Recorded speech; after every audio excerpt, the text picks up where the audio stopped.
जय श्री कृष्णा दोस्तों, राधे राधे। आप सभी का अपने चैनल में बहुत बहुत स्वागत है।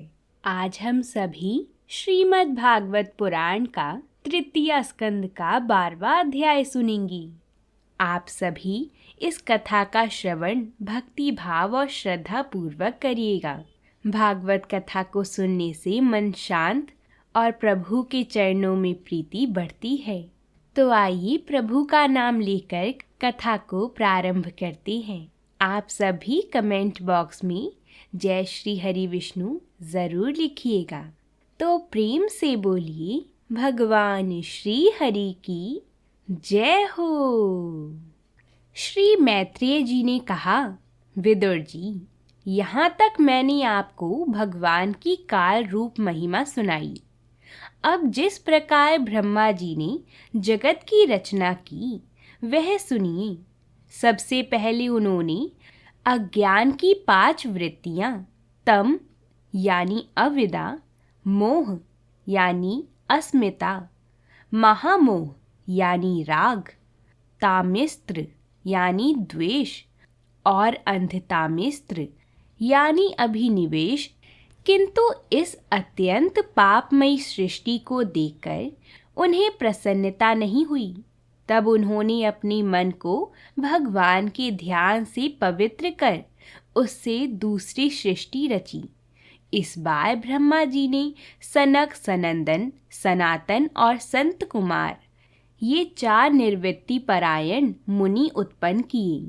अपने इन पुत्रों से ब्रह्मा जी ने कहा, पुत्रों, तुम लोग सृष्टि उत्पन्न करो, किंतु वह जन्म से ही मोक्ष मार्ग यानी निवृत्ति मार्ग का अनुसरण करने वाले और भगवान के ध्यान में तत्पर थे, इसलिए उन्होंने ऐसा करना नहीं चाहा।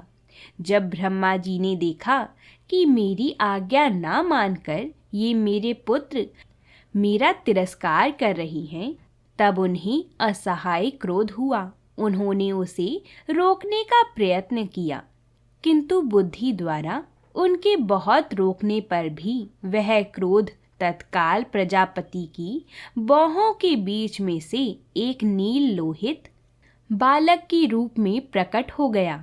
वह देवताओं के पूर्वज भगवान भव यानी रुद्र रो रो कर कहने लगी, जगत पिता विधाता, मेरा नाम और रहने का स्थान बतलाइए। तब कमल योनि भगवान ब्रह्मा ने उस बालक की प्रार्थना पूर्ण करने के लिए मधुर वाणी से कहा, रो मत, मैं अभी तुम्हारी इच्छा पूरी करता हूँ।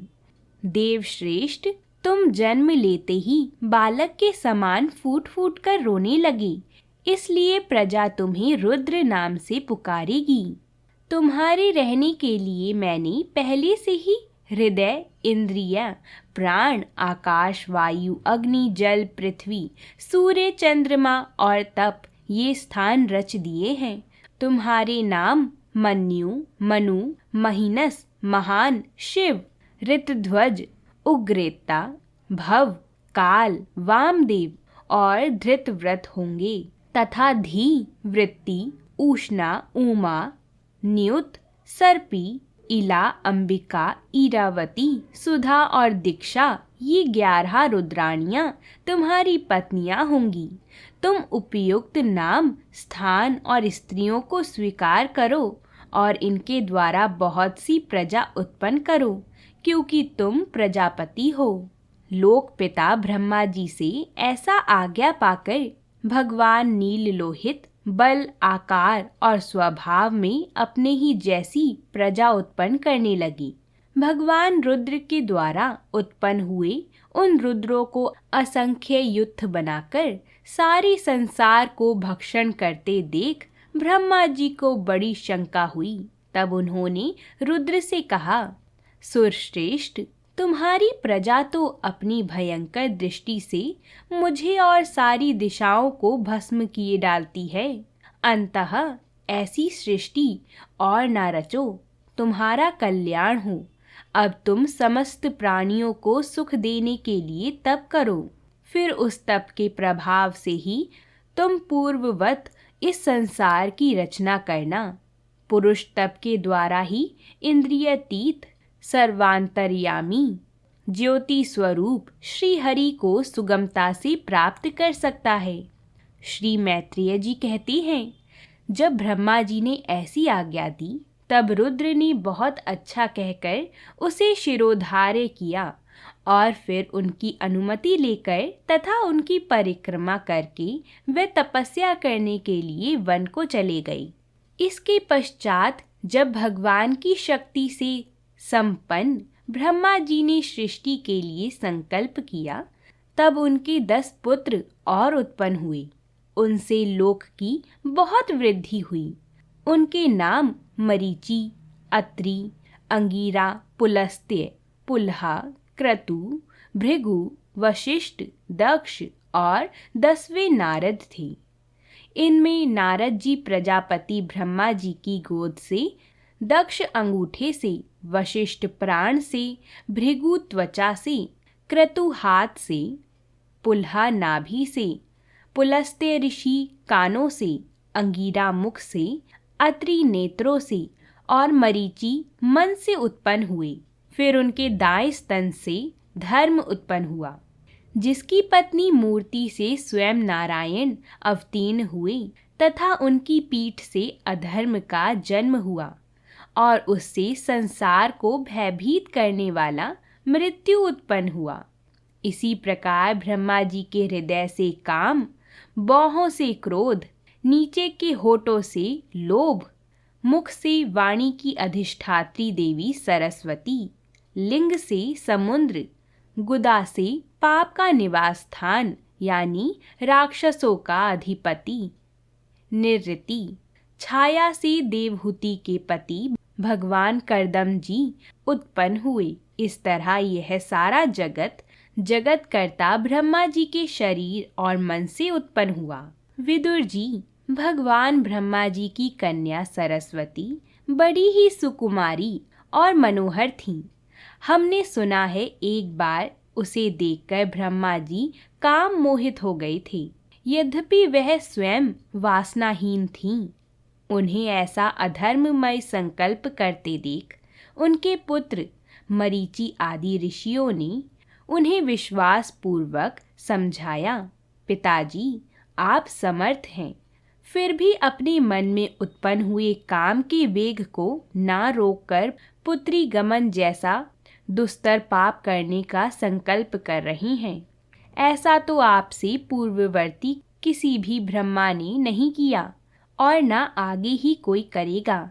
जगत गुरु, आप जैसे तेजस्वी पुरुष को भी ऐसा काम शोभा नहीं देता, क्योंकि आप लोगों के आचरणों का अनुसरण करने से ही तो संसार का कल्याण होता है।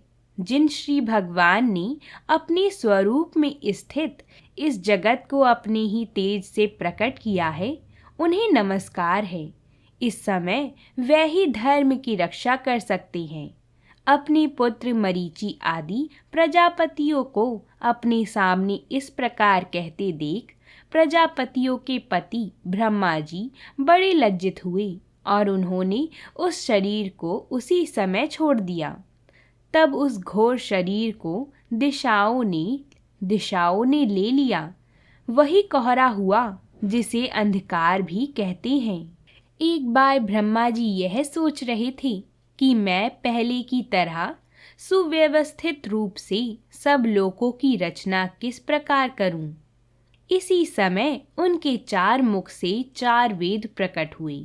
इनके सिवा उपवेद, न्याय शास्त्र, उद्गाता, अधर्यु और ब्रह्मा, इन 4 ऋत्विजों के कर्म योग का विस्तार, धर्म के 4 चरण और चारों आश्रम तथा उनकी वृत्तियां, ये सब भी ब्रह्मा जी के मुख से ही उत्पन्न हुई। विदुर जी ने पूछा, तपोधन, विश्व रचयिताओं के स्वामी श्री ब्रह्मा जी ने जब अपने मुख से इन वेद आदि को रचा तो उन्होंने अपने किस मुख से कौन वस्तु उत्पन्न की, यह आप कृपा करके मुझे बतलाइए। श्री मैत्रेय जी ने कहा, विदुर जी, ब्रह्मा जी ने अपने पूर्व, दक्षिण, पश्चिम और उत्तर के मुख से क्रमशः यजुः, साम और अथर्ववेद को रचा तथा इसी क्रम से शस्त्र, इज्या, स्तुति, स्तोम और प्रायश्चित, इन चारों की रचना की। इस प्रकार आयुर्वेद, धनुर्वेद, गांधर्व वेद और स्थापत्य वेद, इन 4 उपवेदों को भी क्रमशः उन पूर्व आदि मुखों से ही उत्पन्न किया। फिर सर्वदर्शी भगवान ब्रह्मा जी ने अपने चारों मुख से इतिहास पुराण रूप 5वां वेद बनाया। इसी क्रम से षोडशी और उखत, चयन और अग्निहोम, आपत्योयाम और अत्रिरात्र तथा वाजपाय और गौसव, ये 2 याग भी उनके पूर्व आदि मुख से ही उत्पन्न हुए। विदा, दान, तप और सत्य, ये धर्म के 4 पाद और वृत्तियों के सहित 4 आश्रम भी इसी क्रम से प्रकट हुए। सावित्र, प्रजापात्य, ब्रह्म और बृहत, ये 4 वृत्तियां ब्रह्मचारी की हैं तथा वार्ता, संचय, शालीन और शिलोच्चय, ये 4 वृत्तियां गृहस्थी की हैं। इसी प्रकार वृत्ति भेद से वैखानस, वालखिल्य, औदुंबर और फैनप, ये 4 भेद वानप्रस्थों के तथा कुटीचक, बहुदक, हंस और निष्क्रिय यानी परमहंस, ये 4 भेद सन्यासियों के हैं। इसी क्रम से आन्य विक्षिकी, त्रयी, वार्ता और दंड नीति, ये 4 विदाएं तथा 4 विहारतियां भी ब्रह्मा जी के 4 मुखों से उत्पन्न हुई तथा उनके हृदय काक्ष से ओमकार प्रकट हुआ। उनके रोम से उक्षीणक, त्वचा से गायत्री, मांस से त्रिशुप, स्नायु से अनुष्युप, अस्थियों से जगती, मज्जा से पंक्ति और प्राणों से बृहति छंद उत्पन्न हुआ। ऐसे ही उनका जीव स्पर्श वर्ण यानी पंचवर्ग और देह स्वर वर्ण यानी आकार आदि कहलाया। उनकी इंद्रियों को ऊक्ष्म वर्ण और बल को अंतहस्त कहते हैं तथा उनकी क्रीड़ा से निषाद, ऋषुभ, गांधार, षडज, मध्यम और पंचम, ये 7 स्वर हुए। हे तात, ब्रह्मा जी शब्द ब्रह्म स्वरूप हैं। वे वैखरी रूप से व्यक्त और ओमकार रूप से अव्यक्त हैं तथा उनसे परे जो सर्वत्र परिपूर्ण पर ब्रह्म है, वही अनेकों प्रकार की शक्तियों से विकसित होकर इंद्र आदि रूप में भास रहा है। विदुर जी, ब्रह्मा जी ने पहला कामासक्त शरीर, जिससे कोहरा बना था, छोड़ने के बाद दूसरा शरीर धारण करके विश्व विस्तार का विचार किया। वह देख चुके थे कि मरीचि आदि महान शक्तिशाली ऋषियों से भी सृष्टि का विस्तार अधिक नहीं हुआ। अंततः वे मन ही मन पुनः चिंता करने लगी। अहो, बड़ा आश्चर्य है, मेरे निरंतर प्रयत्न करने पर भी प्रजा की वृद्धि नहीं हो रही है। मालूम होता है इसमें देव ही कुछ विघ्न डाल रहा है। जिस समय यथोचित क्रिया करने वाले श्री ब्रह्मा जी इस प्रकार देव के विषय में विचार कर रही थी, उसी समय अकस्मात उनके शरीर के 2 भाग हो गए। का ब्रह्मा जी का नाम है। उन्हीं से विभक्त होने के कारण शरीर को काय कहते हैं। उन दोनों विभागों से एक स्त्री पुरुष का जोड़ा प्रकट हुआ। उनमें जो पुरुष था वह सर्वभौम सम्राट स्वयंभुव मनु हुए और जो स्त्री थी वह उनकी महारानी शतरूपा हुई। तब से मिथुन धर्म से प्रजा की वृद्धि होने लगी। महाराज, स्वयंभुव मनु ने शतरूपा से 5 संतानें उत्पन्न की। साधु शिरोमणि विदुर जी, उनमें प्रियव्रत और उतानपाद 2 पुत्र थे तथा अकुति, देवहुति और प्रसूति 3 कन्याएं थीं। मनु जी ने आकुति का विवाह रुचि प्रजापति से किया। मंझली कन्या देवहुति करदम जी को दी और प्रसूति दक्ष प्रजापति को। इन तीनों कन्याओं की संतति से सारा संसार भर गया। तो बोलिए भगवान श्री हरि की जय हो। आइए अब हम सभी 13वां अध्याय शुरू करते हैं। श्री सुखदेव जी ने कहा, राजन, मुनिवर मैत्रेय जी के मुख से यह परम पुण्यमयी कथा सुनकर श्री विदुर जी ने फिर पूछा, क्योंकि भगवान की लीला कथा में इनका अत्यंत अनुराग हो गया था। विदुर जी ने कहा, स्वयंभू ब्रह्मा जी के प्रिय पुत्र महाराज स्वयंभू मनु ने अपनी प्रिय पत्नी शतरूपा को पाकर फिर क्या किया? आप साधु शिरोमणि हैं। आप मुझे आदिराज राज ऋषि स्वयंभू मनु का पवित्र चरित्र सुनाइए। वह श्री विष्णु भगवान के शरणापन्न थे, इसलिए उनका चरित्र सुनने में मेरी बहुत श्रद्धा है। जिनके हृदय में श्री मुकुंद के चरणारविंद विराजमान है, उन भक्त जनों के गुणों को श्रवण करना ही मनुष्यों के बहुत दिनों तक किए हुए शास्त्र अभ्यास के श्रम का मुख्य फल है, ऐसा विद्वानों का श्रेष्ठ मत है। विदुर जी भगवान श्री हरि के चरण आश्रित भक्त थे। उन्होंने जब विनय पूर्वक भगवान की कथा के लिए प्रेरणा की, तब मुनिवर मैत्रेय जी का रोम रोम खिल उठा। उन्होंने कहा, श्री मैत्रेय जी बोले, जब अपनी भार्या शतरूपा के साथ स्वयंभू मनु का जन्म हुआ, तब उन्होंने बड़ी नम्रता से हाथ जोड़कर श्री ब्रह्मा जी से कहा, भगवन, एकमात्र आप ही समस्त जीवों के जन्मदाता और जीविका प्रदान करने वाले पिता हैं। हम आपकी संतान ऐसा कौन सा कर्म करें जिससे आपकी सेवा बन सके? पूज्य पाद, हम आपको नमस्कार करते हैं। आप हमसे हो सकने योग्य किसी ऐसे कार्य के लिए हमें आज्ञा दीजिए जिससे इस लोक में हमारी सर्वत्र कीर्ति हो और परलोक में सद्गति प्राप्त हो सके। श्री ब्रह्मा जी ने कहा, तात पृथ्वीपते, तुम दोनों का कल्याण हो। मैं तुमसे बहुत प्रसन्न हूँ, क्योंकि तुमने निष्कपट भाव से मुझे आज्ञा दीजिए ये कहकर मुझे आत्मसमर्पण किया है। वीर पुत्रों को अपने पिता की इसी रूप में पूजा करनी चाहिए। उन्हें उचित है कि दूसरों के प्रति ईर्ष्या का भाव ना रखकर जहाँ तक बने उनकी आज्ञा का आदर पूर्वक सावधानी से पालन करें। तुम अपनी इस भार्या से अपने ही समान गुणवती संतान उत्पन्न करके धर्म पूर्वक पृथ्वी का पालन करो और यज्ञों द्वारा श्री हरि की आराधना करो।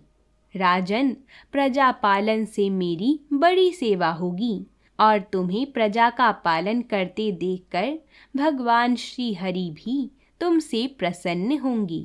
जिन पर यज्ञ मूर्ति जनार्दन भगवान प्रसन्न नहीं होते, उनका सारा श्रम व्यर्थ ही होता है, क्योंकि वह तो एक प्रकार से अपने आत्मा का ही अनादर करते हैं। मनु जी ने कहा, पाप का नाश करने वाले पिताजी, मैं आपकी आज्ञा का पालन अवश्य करूँगा, किंतु आप इस जगत में मेरे और मेरी भावी प्रजा के रहने के लिए स्थान बतलाइए। देव, सब जीवों का निवास स्थान पृथ्वी इस समय प्रलय के जल में डूबी हुई है। आप इस देवी के उद्धार का प्रयत्न कीजिए।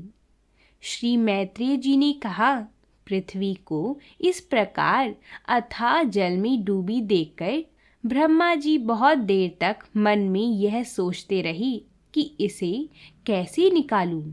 जिस समय मैं लोक रचना में लगा हुआ था, उस समय पृथ्वी जल में डूब जाने से रसातल को चली गई। हम लोग सृष्टि कार्य में नियुक्त हैं, अंततः इसके लिए हमें क्या करना चाहिए?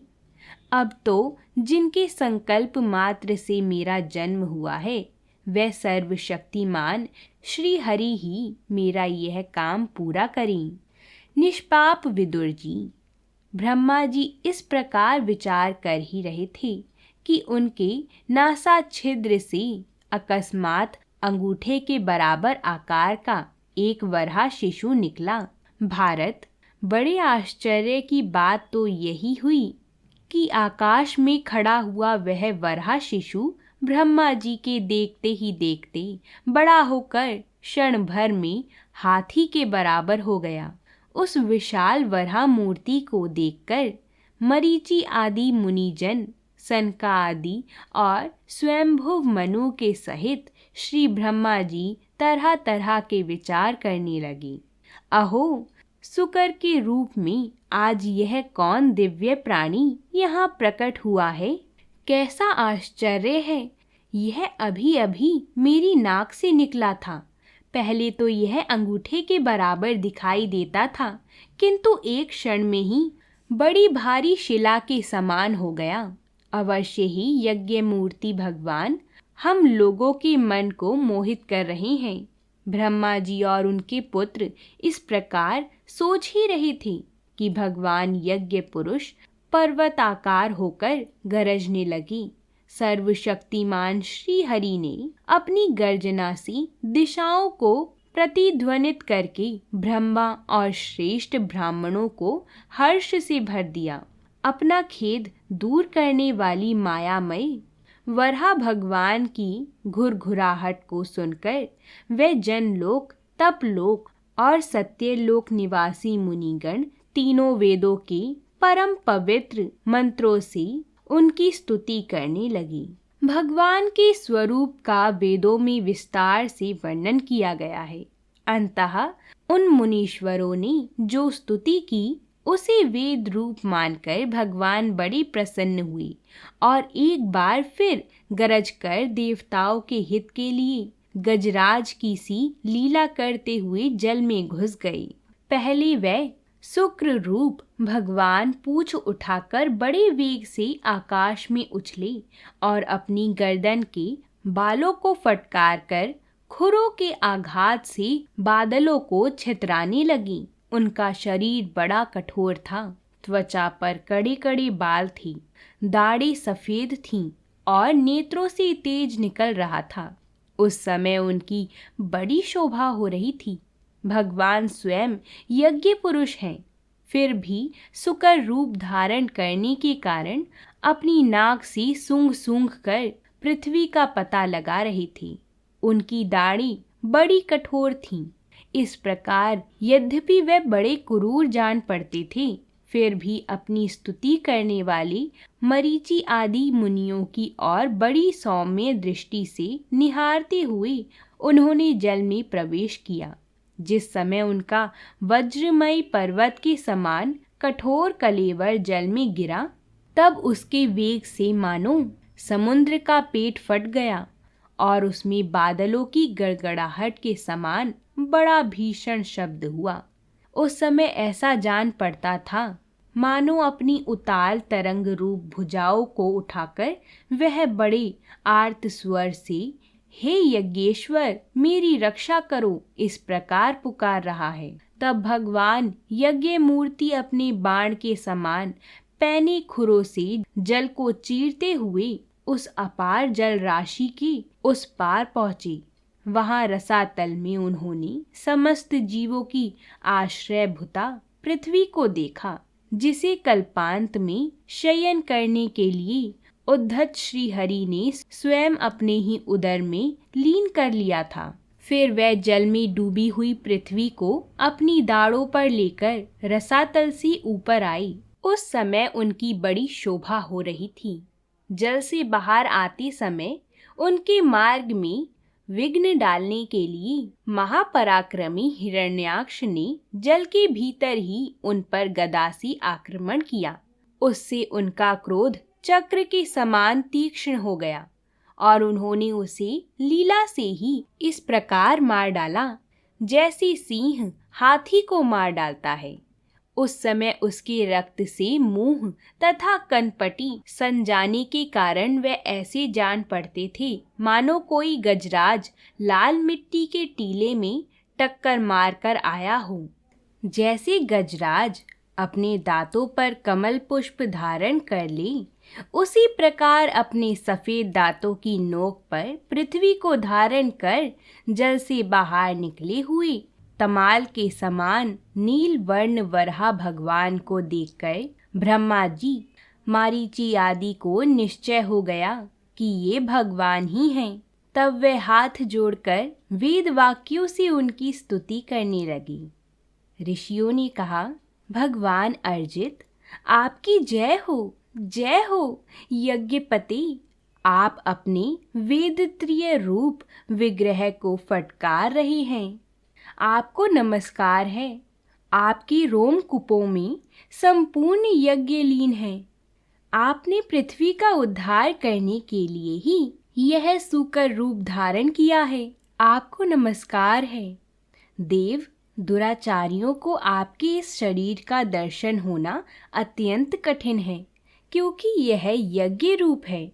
इसकी त्वचा में गायत्री आदि छंद, रोमावली में कुश, नेत्रों में घृत तथा चारों चरणों में होता। ब्रह्मा जी, अध्वर्यु, उद्गाता और ब्रह्मा, इन चारों ऋत्विजों के कर्म हैं। ईश आपकी मुख के अग्र भाग में श्रूक है, नासिका छिद्र में श्रुवा है, उदर में इंडा है, कानों में चमस है, मुख में प्रशित्र है और कंठ छिद्र में ग्रह है। भगवन, आपका जो चबाना है वही अग्निहोत्र है। बार बार अवतार लेना यज्ञ स्वरूप नाथ, चराचर जीवों के सुख पूर्वक रहने के लिए आप अपनी पत्नी इन जगन माता पृथ्वी को जल पर स्थापित कीजिए। आप जगत के पिता हैं और अरणी में अग्नि स्थान के समान आपने इसमें धारण शक्ति रूप अपना तेज स्थापित किया है। हम आपको और इस पृथ्वी माता को प्रणाम करते हैं। प्रभो, रसातल में डूबी हुई इस पृथ्वी को निकालने का साहस आपके सिवा और कौन कर सकता था? किंतु आप तो संपूर्ण आश्चर्यों की आश्रय हैं। आपके लिए यह कोई आश्चर्य की बात नहीं है। आपने ही तो अपनी माया से इस आश्चर्यमय विश्व की रचना की है। जब आप अपने वेदमय विग्रह को हिलाते हैं, तब हमारे ऊपर आपकी गर्दन के बालों से झरकती हुई शीतल जल की बूंदें गिरती हैं। उनसे भीग कर हम जनलोक, तपलोक और सत्यलोक में रहने वाली मुनिजन सर्वथा पवित्र हो जाते हैं। जो पुरुष आपके कर्मों का पार पाना चाहता है, अवश्य ही उसकी बुद्धि नष्ट हो गई है, क्योंकि आपके कर्मों का कोई पार ही नहीं है। आपकी ही योग माया के सत्व आदि गुणों से यह सारा जगत मोहित हो रहा है। भगवन, आप इसका कल्याण कीजिए। श्री मैत्रेय जी कहती हैं, विदुर जी, इन ब्रह्मवादी मुनियों के इस प्रकार स्तुति करने पर सबकी रक्षा करने वाली वराह भगवान ने अपने खुरों से जल को स्तंभित कर उस पर पृथ्वी को स्थापित कर दिया। इस प्रकार रसातल से लीला पूर्वक लाई हुई पृथ्वी को जल पर रखकर वह विश्वसेन प्रजापति भगवान श्री हरि अंतर्ध्यान हो गई। भगवान के लीलामय चरित्र अत्यंत कीर्तनीय हैं और उनमें लगी हुई बुद्धि सब प्रकार के पाप तापों को दूर कर देती है। जो पुरुष उनकी इस मंगलमयी मंजुल कथा को भक्ति भाव से सुनता या सुनाता है, उसके प्रति भक्त वत्सल भगवान अंतस्थल से बहुत शीघ्र प्रसन्न हो जाती हैं। भगवान तो सभी कामनाओं को पूर्ण करने में समर्थ हैं। उनके प्रसन्न होने पर संसार में क्या दुर्लभ है, किंतु उन तुच्छ कामनाओं की आवश्यकता ही क्या है। जो लोग उनका अनन्य भाव से भजन करते हैं, उन्हें तो वह अंतर्यामी परमात्मा स्वयं अपना परम पद ही दे देते हैं। अरे, संसार में पशुओं को छोड़कर अपने पुरुषार्थ का सार जानने वाला ऐसा कौन पुरुष होगा जो आवागमन से छुड़ा देने वाली भगवान की प्राचीन कथाओं में से किसी भी अमृतमयी कथा का अपने कर्णपुटों से एक बार पान करके फिर उनकी ओर से मन हटा लेगा। तो बोलिए भगवान श्री हरि की जय हो। इस प्रकार हमारा ये श्रीमद् भागवत पुराण का तृतीय स्कंद का 13वां अध्याय पूरा होता है। आप सभी को ये कथा पसंद आई हो तो कमेंट बॉक्स में जय श्री हरि विष्णु ज़रूर लिखिएगा और वीडियो को लाइक ज़रूर करिएगा। अब हम आपसे कल मिलेंगे श्रीमद् भागवत के अगले अध्याय के साथ। तब तक के लिए प्रेम से बोली भगवान श्री हरि की जय हो।